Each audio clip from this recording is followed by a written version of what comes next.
But when within 3 months of Charlie's assassination, Tucker had Nick Fuentes on. And as far as I know, but you could correct me, the only person that I saw that Charlie actively wanted to keep out of Turning Point, out of the movement and everything else was Nick Fuentes. I was at Turning Point events that Fuentes showed up with his crew, and they were trying to get in there and create chaos and chase people down and all the usual shenanigans and everything else.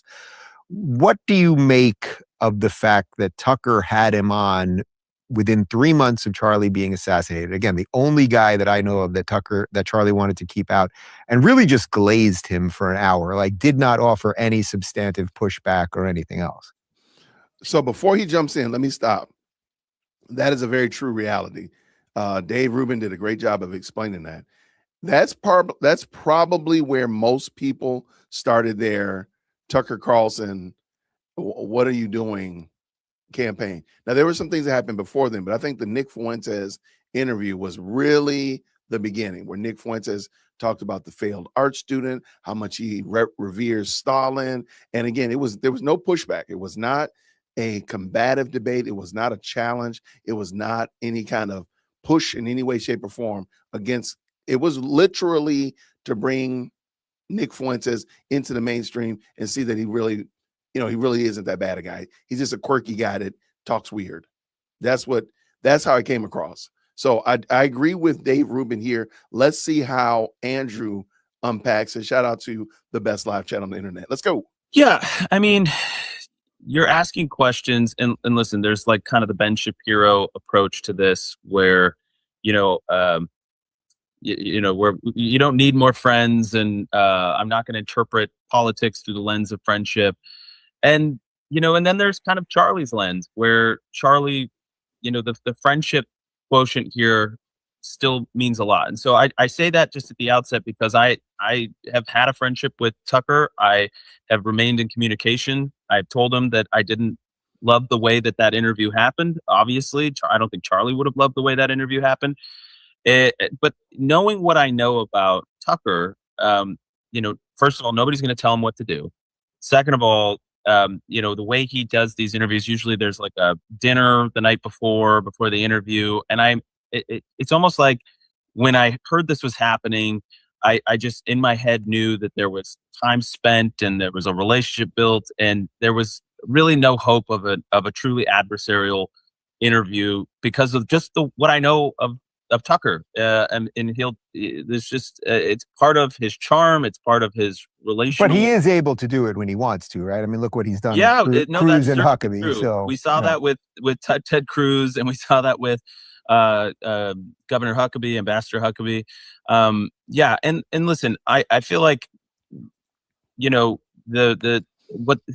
we talk about things being messed up, by the way, Dave, in the aftermath of everything that was going on, you had these attacks from Candace and from others, and then you had people like Fuentes, weirdly enough, calling it out as obviously not true.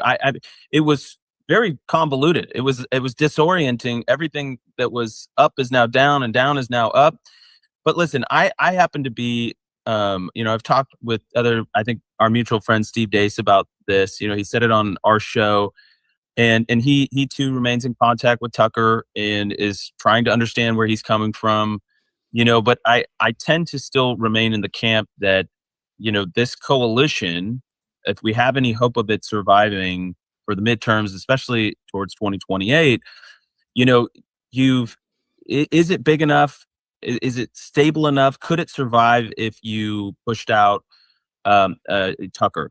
And I that's a huge question, and everybody's got a different answer. I don't think that is the right approach. I'm sorry. You can't just say a minute ago that God is responsible for this organization and God is going to bring it about, and then say, well, we can't get rid of people that we think might be problematic. You can't do it. That's speaking out of both sides of your mouth. If you believe that God is going to bring it about, then you have to agree then that God will bring it about with the number of people that he wants. And the people that he wants there, whether it be Tucker or whatnot, you can't say that. So either you're going to say that God can't without Tucker, or God can with Tucker, or vice versa. You can't do that. I don't think he thought about that too well. They just want. I can see why people are upset. I can see why people are frustrated. I'm not gonna lie. I think that interview aside, which I agree was not adversarial enough, and like I said, I told him as much.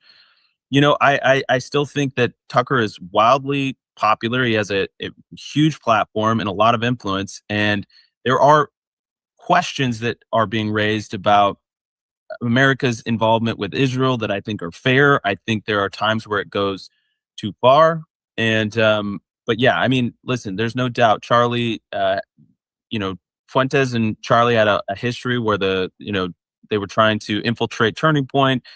That Charlie didn't like that, didn't like the anti-Semitism, didn't like the Jew hate. I thought it was a brain rot. I agree that it's a brain rot straight from the pit of hell, and we need to make sure that it does not take root in the conservative movement. It cannot take a root in the Christian evangelical movement as well. And so, right, I would all I argue can Tucker is probably the epicenter of that, but Well, we can punt that. So I agree. I agree with Dave Rubin, man. I can totally see, shout out to the best live chat on the internet. I'm glad that we're able to kind of navigate this as a watching community.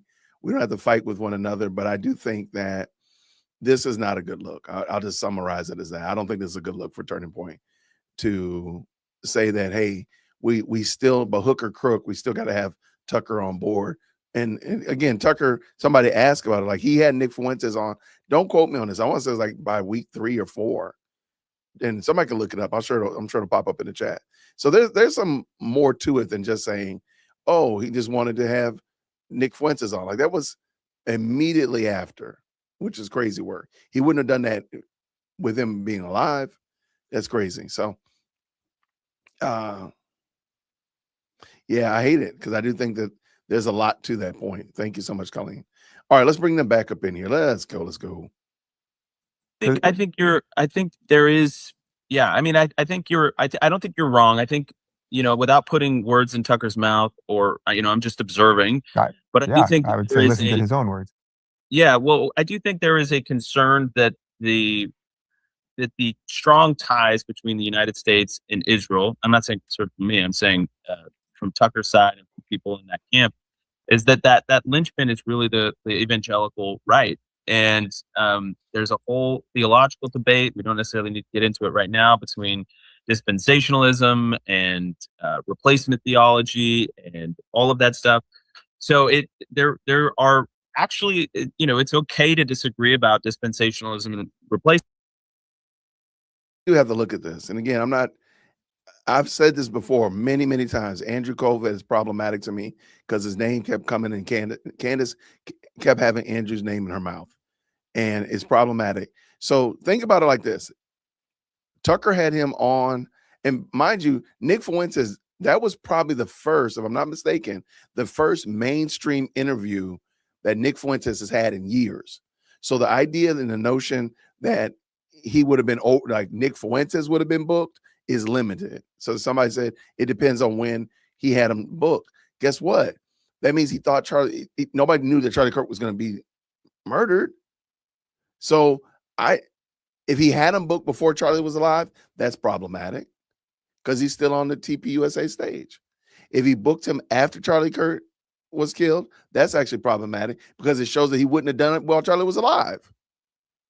So I think there's a lot of problems there. And again, y'all can still rock with Tucker, but I do think that Tucker is, Andrew's name was the one around the Jewish donors. The WhatsApp, I want to say it was the WhatsApp, was the having the meeting with Josh Hammer and the Jewish rabbi. That came from Andrew, I think. Again, Andrew's name came up a lot. And that's what I'm saying. Like, I don't know if I can get with Andrew like that. Okay, let's get done. Good call.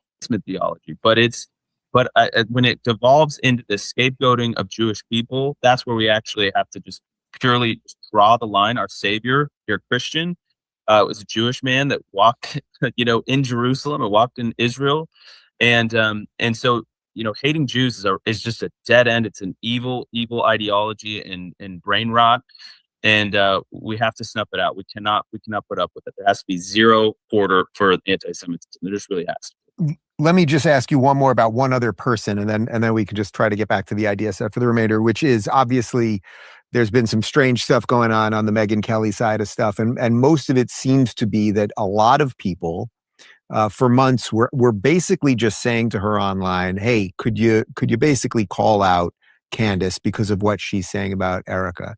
And she didn't for months, and she said she didn't want to go after a young mother, even though she goes after everybody. That's her job, basically. And now it's really devolved into something else. Again, it's sort of an annoying question in some sense, but do you wish that some of the people that Charlie embraced just would have defended his legacy better? I mean, I've really tried to defend his legacy to the best of my ability. I'm not patting myself on the back. I did what I think is right. And I think others have as well. But to watch some of the people not defend the legacy, even ones that Charlie was a star maker. I know you liked that episode. This is actually a clip from a larger live stream. The link is down in the description, so you can go check it out. I hope you enjoyed it, and I'll see you down there. Grace and peace.